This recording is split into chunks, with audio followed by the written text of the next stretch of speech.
If you don't know what you don't want, you can't know what you do want. Contrast is what causes you to focus the more into becoming. That's what creation is. It's focus. Because creation happens with thought. We know you think it happens with your action because you move things around and you get stuff done. But the creation, the true creation, is happening through your thought in conjunction with your source energy. You cannot change conditions or circumstance. You don't have to let them control you. We can't control what's going on outside, but we can control what's going on inside. As you think, so shall you be. 7 little words that I think are perhaps the most important things that we can learn and master in our lives. This old proverb notion that I become what I think about all day long.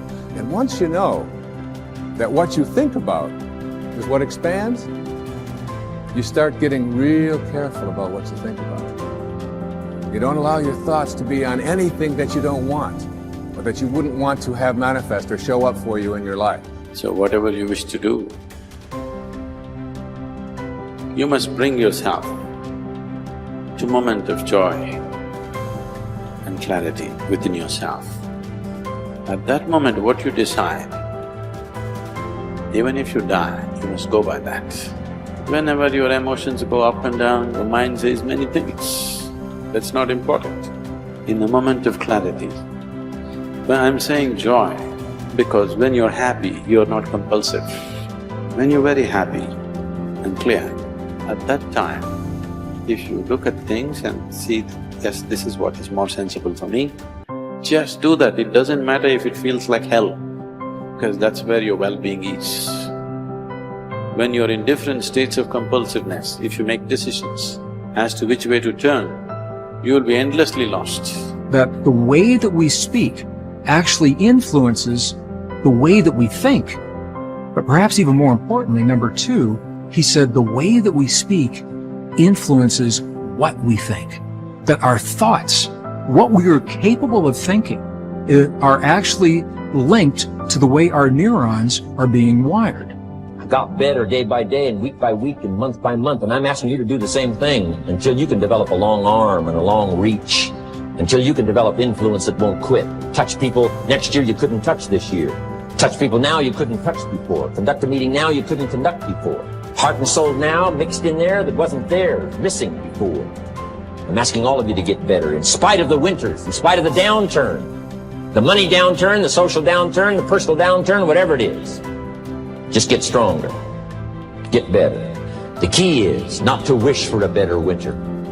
The key is to wish for more strength, more wisdom, more courage, get better, get wiser, get stronger.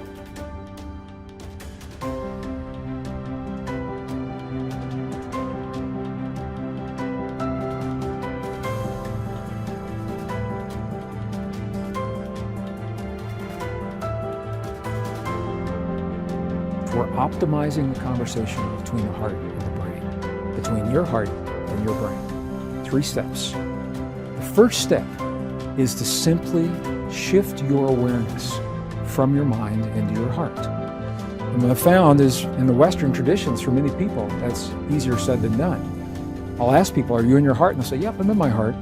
But what they are really doing is they're still in their brain thinking about what it would be like if they're in their heart. This is where the indigenous traditions come in.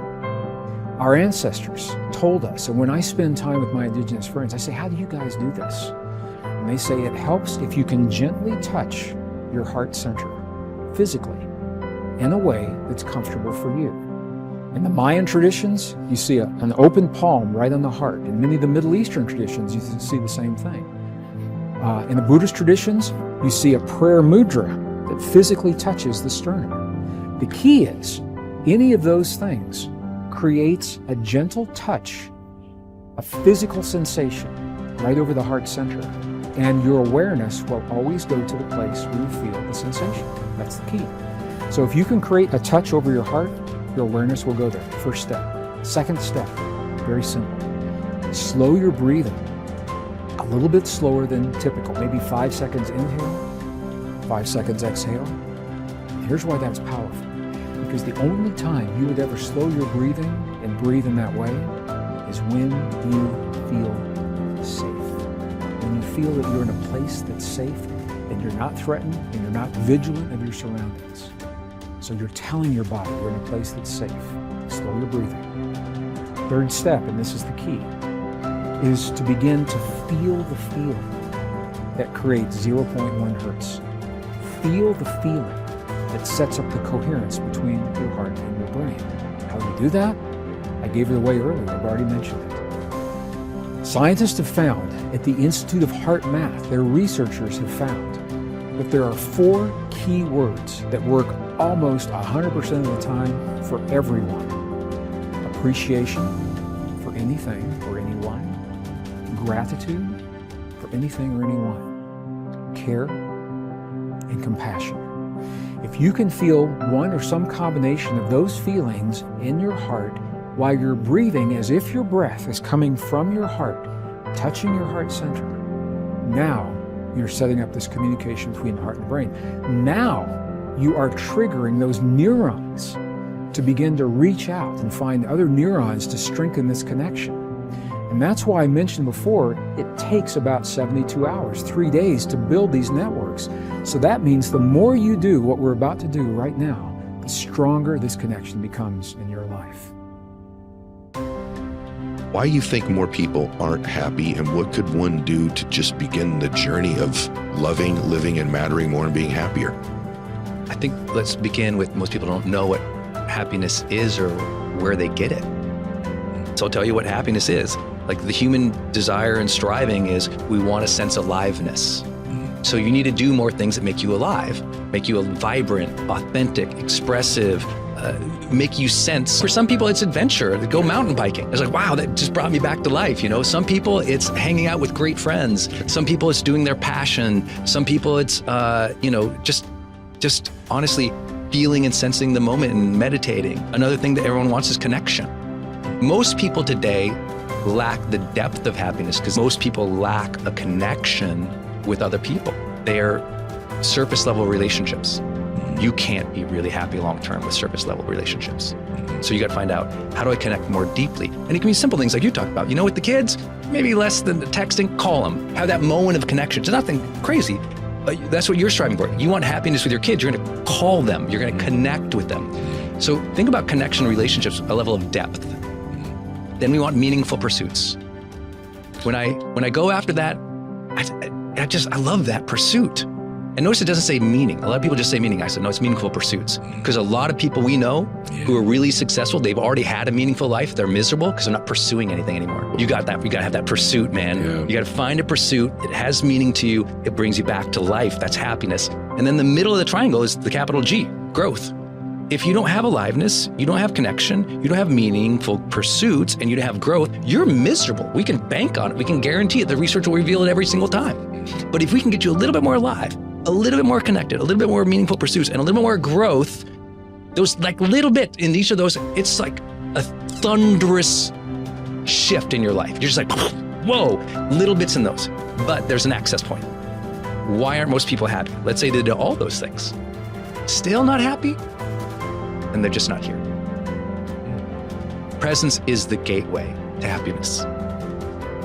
If I can't get you present, to feel it, to sense it, can't change.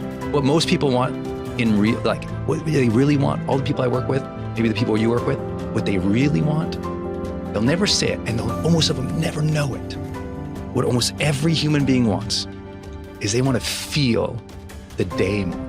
They got all these activities, they're blazing through. Get the kids to school, get this off to there, get that done, answer that email, get this project done. And even if they're moving towards things they find meaningful and they're awesome, but if they don't feel it, if they're literally not present, they're not mindful enough to sense it, to appreciate it, to feel grateful, to feel the joy, to feel the ups, to feel the downs, to feel the miseries, to feel the wins. If you aren't feeling the day, you're just blazing through as an automaton. You're just blazing through the days, on autopilot. You're just like overwhelmed, stressed, going through it, but you don't feel the day. I can't get you to be happy. So the gateway to all of happiness is always presence. Learn to be more present in the moment. Feel the moment, even the bad ones. You got to feel the day more so that when you get on your knees at night to pray, You felt the day. Dear God, thank you. I felt this day. I felt those lessons you gave me. I felt those gifts you gave me. I felt, thank you for that connection. See, when you talk to God, if you don't feel, there's not a relationship there. God wants you to feel. It's a unique thing he gave us. Not just the emotional reaction of an animal, but the ability to deeply appreciate feeling. Very human. So we got to tap people back in the present to deeply appreciate the moments, the feelings, the events of life again. And I think that's why I'm so happy. It's like, I feel so much. Most people are so scared of that. I'm like, I love it. It makes me feel alive, right? How do you sense more aliveness? You got to feel the day, feel the moment.